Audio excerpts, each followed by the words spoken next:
All right, so welcome to your deep dive, and this one's all about learning English fast. Yeah. We know starting a new language can be kind of scary, so Mhm. we're here to help you find the best ways to learn quickly and have fun doing it. Right. And I'm Zoe, You got it. and I'm excited to share some cool tips and tricks from some amazing English learning YouTubers. Oh, nice. Yeah, we'll break down their advice and make it super easy to understand, Awesome. especially if you're just starting out. You know, one thing I hear a lot is how people get stuck translating everything in their heads. Oh, yeah. It's like trying to cook a fancy meal Yeah. while reading a recipe in a different language. Yeah. Just slows you down. Absolutely. It can be super frustrating. It can be, yeah. And our goal today is to help you break that habit Yeah. and start thinking in English naturally. Awesome. So who are these English gurus that we're learning from today?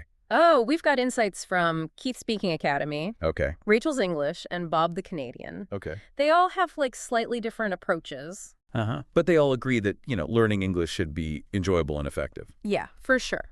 Yeah. Okay. Yeah. So how do we actually start thinking in English? It sounds almost impossible when you're just beginning. Well, Keith has a great tip. Okay. Surround yourself with English as much as possible. Surround yourself with English. Okay. Yes, but before you panic, Before I panic? Okay. that does not mean that you need to book a flight to London. Phew. That's a relief. My passport's expired anyway. Exactly. Yeah. So Keith recommends creating what he calls English moments throughout your day. English moments. I like that. Yeah. Tell me more. Think of it as like sprinkling a little English magic Sprinkling. into your daily routine. Okay, I like where this is going. Yeah. Tell me more about these English moments. Think short bursts of English. Okay, So listening to a podcast while you're washing dishes, I can do that. catching a few minutes of an English show on TV, Yeah. or even just listening to an English song that you like. You don't even have to understand everything. Huh? Just let the sounds of English just kind of wash over you. Wait, so I can actually learn English while doing other things? Yes. That sounds almost too good to be true. It's true. It's all about reducing the pressure Okay. and letting your brain absorb the language naturally. Okay. Keith talks about the power of passive listening. Passive listening. Just having English playing in the background can help your brain to kind of pick up patterns and sounds without you even realizing it. Wow. I'm definitely trying that. What other simple tricks can we use? Oh, Rachel's English has a super easy one. Okay. Start naming objects around you in English. Okay. Look around your room and just think table, I see. chair, window, book. Right. It's like a mini workout for your brain, Okay. getting it used to thinking in English. So simple, yet so brilliant. Yeah. I can literally do that right now. I'm looking at my phone, my laptop, and my very comfy chair. See, you're already doing it. I am. It's all about building those small connections between the English words and the world around you. I'm loving these tips. Is there anything else we can do to kind of boost our learning? Bob the Canadian suggests combining reading and listening at the same time. At the same time, He calls this overloading. overloading. And it's basically like giving your brain an English buffet. An English buffet. Now you're speaking my language. Think of it this way. You could read a simple English book while listening to the audiobook version. Oh. It might feel a little intense at first, but the idea is to keep your brain so busy processing the language Okay. that it doesn't have time to translate. Yeah. You're just absorbing it all in. Gotcha. That makes a lot of sense. Yeah, It's like forcing your brain to switch over to English mode. exactly. So we've got immersion through these English moments, Yes. object naming, Uh-huh. and this overloading technique. Yeah. I'm already feeling more confident. Awesome. Let's keep going. Yes. And the amazing thing is, he says when you overload your brain like this, you actually start to forget that you're even learning English. You just get swept up in the story or the information. Wow. That's the dream, right? To just understand and speak English effortlessly without even thinking about it. Yeah. But it's one thing to like absorb English passively.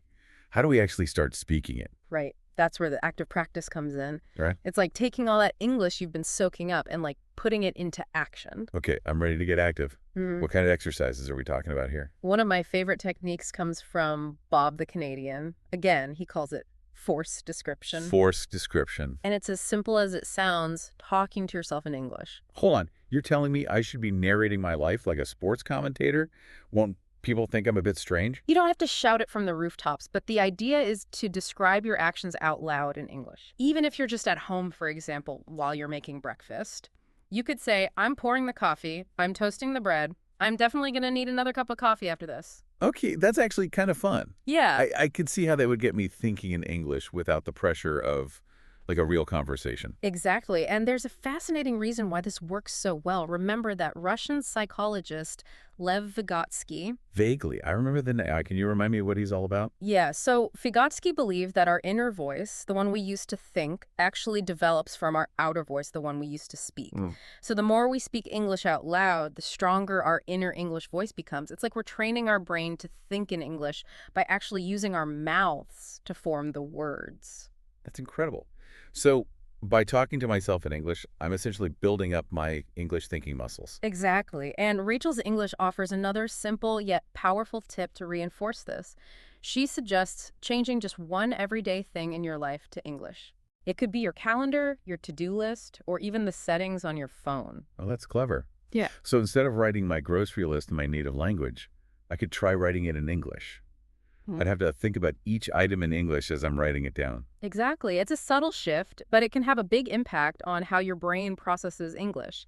You're constantly reinforcing those English pathways.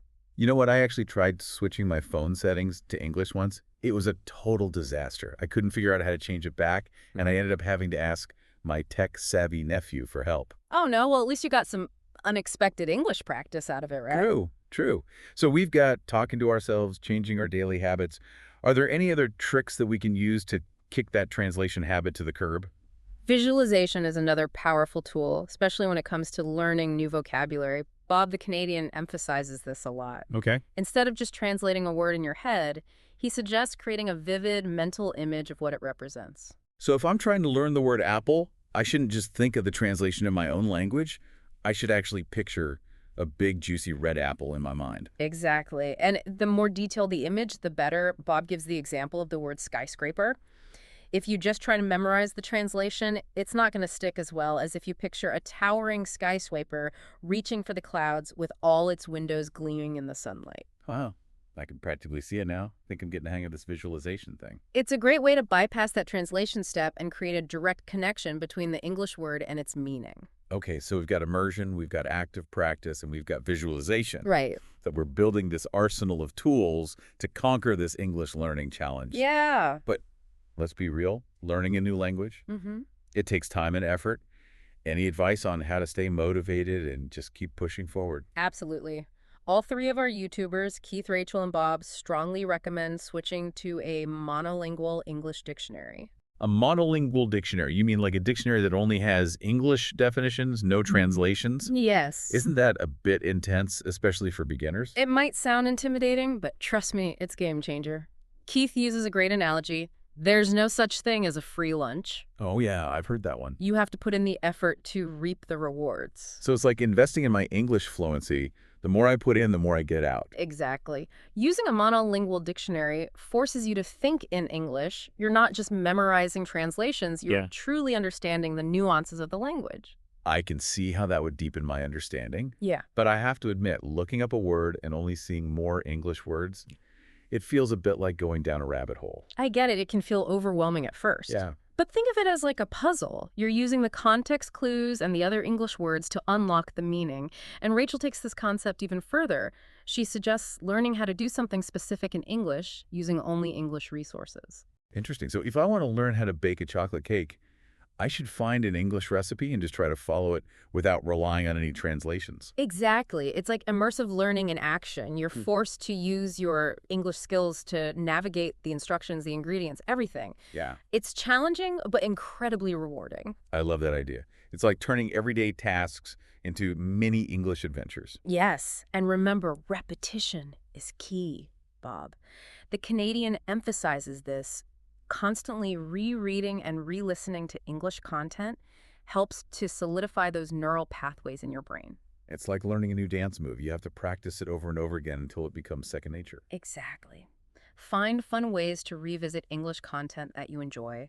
Watch your favorite English movies, listen to English music, or read English books. The more you expose yourself to the language, the more natural it will become. So it's all about finding those little pockets of joy in the English learning journey. Absolutely. And remember, progress takes time and effort. Don't get discouraged if you don't see results overnight. Celebrate those small victories along the way and trust the process.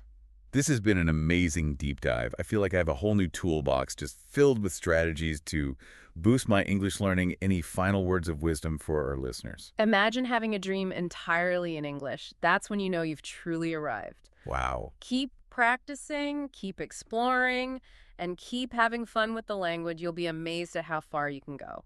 That's such a motivating thought. I'm going to hold on to that image. Thanks for joining us on this deep dive into Quick Start English Learning. We hope you feel inspired and ready to take your English skills to the next level. Happy learning! See you next time.